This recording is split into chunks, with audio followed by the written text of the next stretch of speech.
अध्याय 45। संदेह निवारण। काका साहेब दीक्षित का संदेह और आनंदराव का स्वप्न। बाबा के शयन के लिए लकड़ी का तख्ता। प्रस्तावना। गत 3 अध्यायों में बाबा के निर्वाण का वर्णन किया गया है।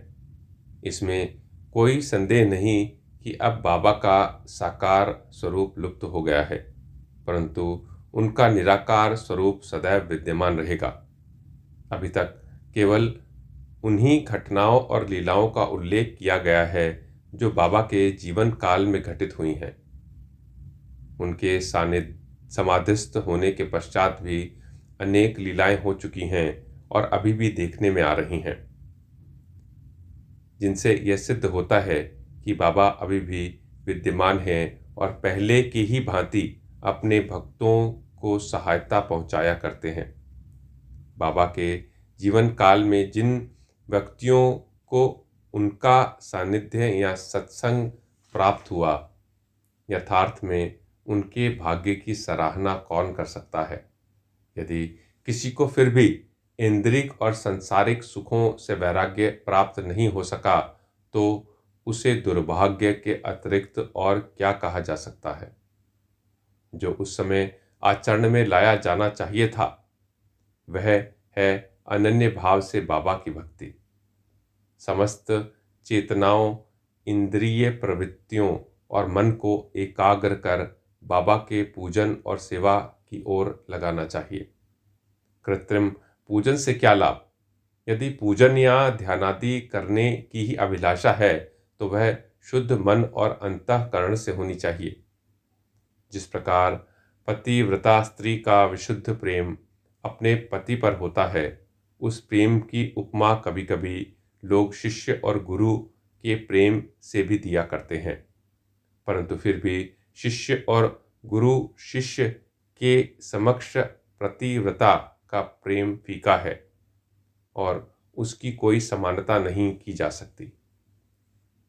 माता पिता, भाई या अन्य संबंधी जीवन का ध्येय आत्म साक्षात्कार प्राप्त करने में कोई सहायता नहीं पहुंचा सकता। इसके लिए हमें स्वयं अपना मार्ग अन्वेषण तथा आत्म अनुभूति के पथ पर अग्रसर होना पड़ता है।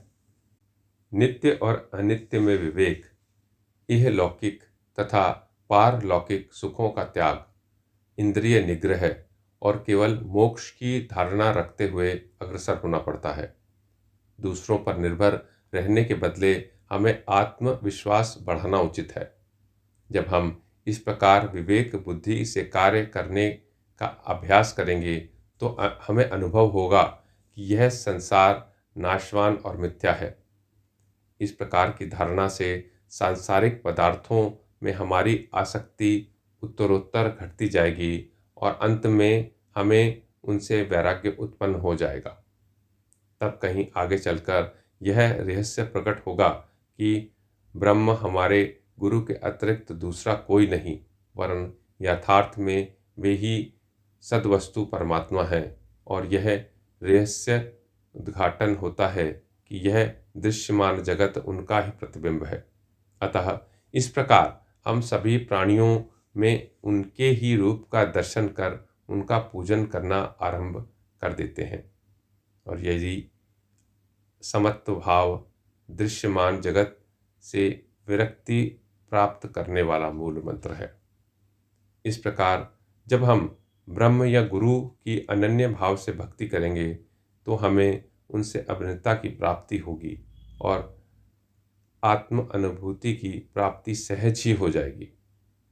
संक्षेप में यही सदैव गुरु का कीर्तन और उनका ध्यान करना ही हमें सर्वभूतों में भागवत दर्शन कराने की योग्यता प्रदान करता है, और इसी से परमानंद की प्राप्ति होती है। निम्नलिखित कथा इस तथ्य का प्रमाण है। काका साहेब का संदेह तथा आनंद राव का स्वप्न। यह तो सर्वविदित ही है कि बाबा ने काका साहेब दीक्षित को श्री एकनाथ महाराज के 2 ग्रंथ श्रीमद् भागवत और भावार्थ रामायण का नित्य पठन करने की आज्ञा दी थी। काका साहेब इन ग्रंथों का नियम पूर्वक पाठन बाबा के समय से करते आए हैं और बाबा के समाधिस्थ होने के उपरांत अभी भी वे उसी प्रकार अध्ययन कर रहे हैं। एक समय चौपाटी मुंबई में काका साहेब प्रातःकाल एक नाथी भागवत का पाठ कर रहे थे। माधवराव देशपांडे, श्यामा और काका महाजनी भी उस समय वहां उपस्थित थे तथा ये दोनों ध्यानपूर्वक पाठ श्रवण कर रहे थे। उस समय 11वें स्कंद के द्वितीय अध्याय का वाचन चल रहा था, जिसमें नवनाथ द्वारा अर्थात ऋषभ पंथ के सिद्ध यानी कवि, हरि, अंतरिक्ष, प्रबुद्ध, पिप्पलायन, आविर्होत्र, द्रुमिल, चमस और करभाजन का वर्णन है, जिनमें भागवत धर्म की महिमा राजा जनक को समझाई थी। राजा जनक ने इन नवनाथों से बहुत से महत्वपूर्ण प्रश्न पूछे और इन सभी ने उनकी शंकाओं का बड़ा संतोषजनक समाधान किया था। अर्थात कवि ने भागवत धर्म, हरि ने भक्ति की विशेषताएं, अंतरिक्ष ने माया क्या है, प्रबुद्ध ने माया से मुक्ति होने की विधि, पिप्पलायन ने परब्रह्म के स्वरूप, आविर्होत्र ने कर्म के स्वरूप, द्रुमिल ने परमात्मा के अवतार और उसकी कार्य, चमस ने नास्तिक के मृत्यु के पश्चात की गति एवं करभाजन ने कलिकाल में भक्ति की पद्धतियों का यथाविधि वर्णन किया। इन सबका अर्थ यही था कि कलयुग में मोक्ष प्राप्त करने का एकमात्र साधन केवल हरिभक्ति या तो गुरु चरणों का चिंतन ही है। पठन समाप्त होने पर काका साहेब बहुत निराशापूर्ण स्वर में माधवराव से और अन्य लोगों से कहने लगे कि नवनाथों की भक्ति पद्धति का क्या कहना है, परंतु उसे आचरण में लाना कितना दुष्कर है। नाथ तो सिद्ध थे, परंतु हमारे समान मूर्खों में इस प्रकार की भक्ति का उत्पन्न होना क्या कभी संभव हो सकता है? अनेक जन्म धारण करने पर भी वैसी भक्ति की प्राप्ति नहीं हो सकती, तो फिर हमें मोक्ष कैसे प्राप्त हो सकेगा? ऐसा प्रतीत होता है कि हमारे लिए तो कोई आशा ही नहीं है। माधवराव को यह निराशावादी धारणा अच्छी न लगी। वे कहने लगे कि हमारा अहोभाग्य है, जिसके फलस्वरूप ही हमें साईं सदृश अमूल्य हीरा हाथ लग गया है। तब फिर इस प्रकार निराशा का राग आलापना उचित नहीं है। यदि तुम्हें बाबा पर अटल विश्वास है, तो फिर इस प्रकार चिंतित होने की आवश्यकता ही क्या है? माना कि नवनाथों की भक्ति अपेक्षाकृत अधिक दृढ़ और प्रबल होगी, परंतु क्या हम लोग भी प्रेम और स्नेह पूर्वक भक्ति नहीं कर रहे हैं? क्या बाबा ने अधिकारपूर्ण वाणी में नहीं कहा है कि श्रीहरि या गुरु के नाम जाप से मोक्ष की प्राप्ति होती है? तब फिर भय और चिंता का स्थान ही कहाँ रह जाता है? परंतु फिर भी माधवराव के वचनों से काका साहेब का समाधान ना हुआ। वे फिर भी दिन भर व्यग्र और चिंतित ही बने रहे। यह विचार उनके मस्तिष्क में बार बार चक्कर काट रहा था कि किस विधि से नवनाथों के समान भक्ति संभव हो सकेगी। एक महाशय जिनका नाम आनंदराव पखाड़े था, माधवराव को ढूंढते ढूंढते वहां आ पहुंचे। उस समय भागवत का पाठन हो रहा था। श्री पखाड़े भी माधवराव के समीप ही जाकर बैठ गए और उनसे धीरे धीरे कुछ वार्ता करने लगे। वे अपना स्वप्न माधवराव को सुना रहे थे। इनकी कानाफूसी के कारण पाठ में विघ्न उपस्थित होने लगा। अतएव काका साहेब ने पाठ स्थगित कर माधवराव से पूछा कि क्यों, क्या बात हो रही है? माधवराव ने कहा कि कल तुमने जो संदेह प्रकट किया था, यह चर्चा भी उसी का समाधान है। कल बाबा ने श्री पखाड़े को जो स्वप्न में दिया है, उसे इनसे ही सुनो। इसमें बताया गया है कि विशेष भक्ति की कोई आवश्यकता नहीं, केवल गुरु को नमन या उनका पूजन करना ही पर्याप्त है। सभी को स्वप्न सुनने की तीव्र उत्कंठा थी और सबसे अधिक काका साहिब को। सभी के कहने पर श्री खापाड़े अपना स्वप्न सुनाने लगे, जो इस प्रकार था। मैंने देखा कि मैं एक अथाह समुद्र में खड़ा हूँ।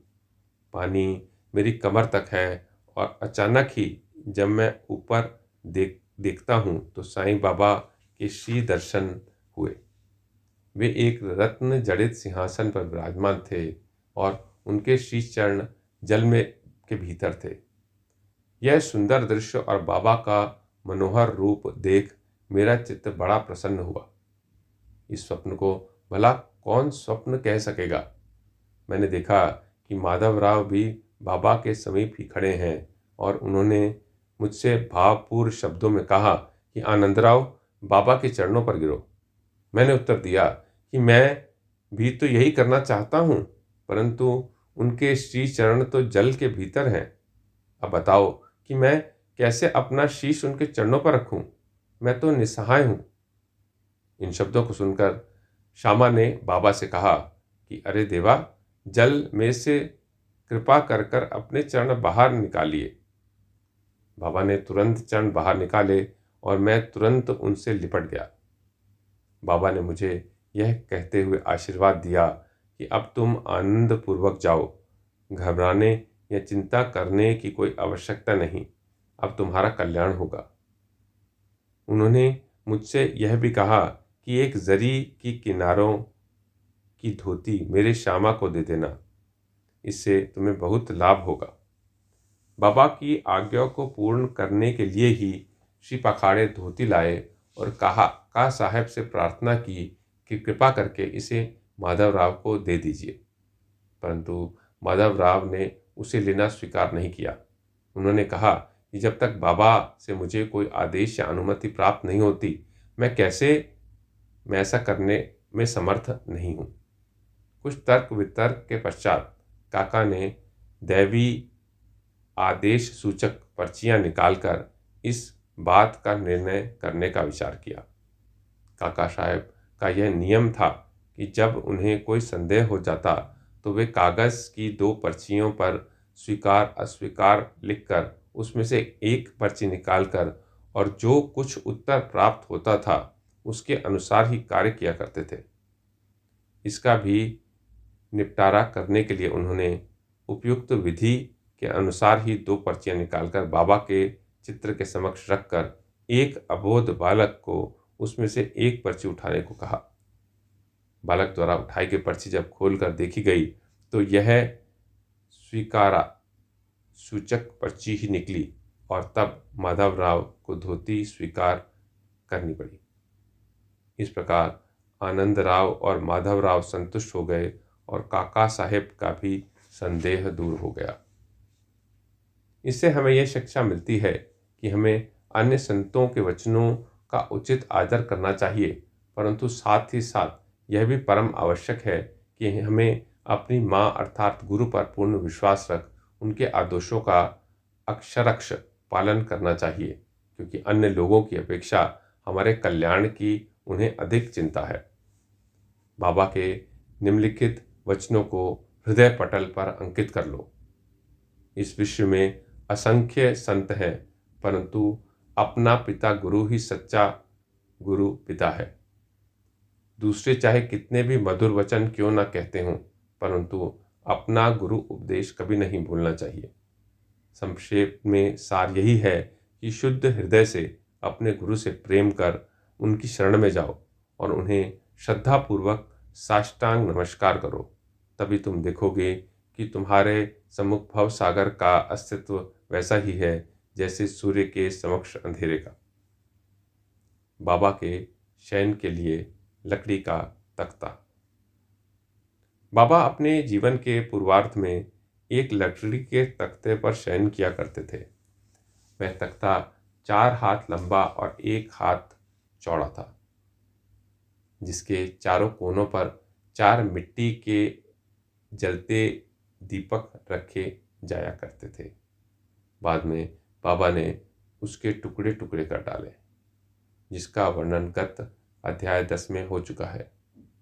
एक समय बाबा उस पटिये की महत्ता का वर्णन काका साहब को सुना रहे थे, जिसको सुनकर काका साहब ने बाबा से कहा कि यदि अभी भी आपको उससे विशेष स्नेह है तो मैं मस्जिद में एक दूसरा पटिया लगाए देता हूँ, आप सुखपूर्वक उस पर शयन किया करें। तब बाबा कहने लगे कि अब महालसा पति को नीचे छोड़कर मैं ऊपर नहीं सोना चाहता। काका साहब ने कहा, यदि आज्ञा दें तो मैं एक और तख्ता महालसा पति के लिए भी टांग दूं। बाबा बोले कि वे इस पर कैसे सो सकता है, क्या यह कोई सहज कार्य है? जो उस गुण से संपन्न हो वही ऐसा कर सकता है। जो खुले नेत्र रखकर निद्रा ले सके वही इसके योग्य है।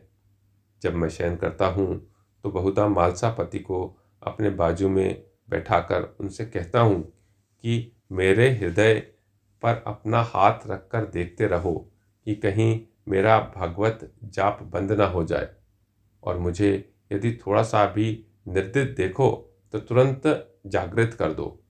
परंतु उससे तो यह भी नहीं हो सकता।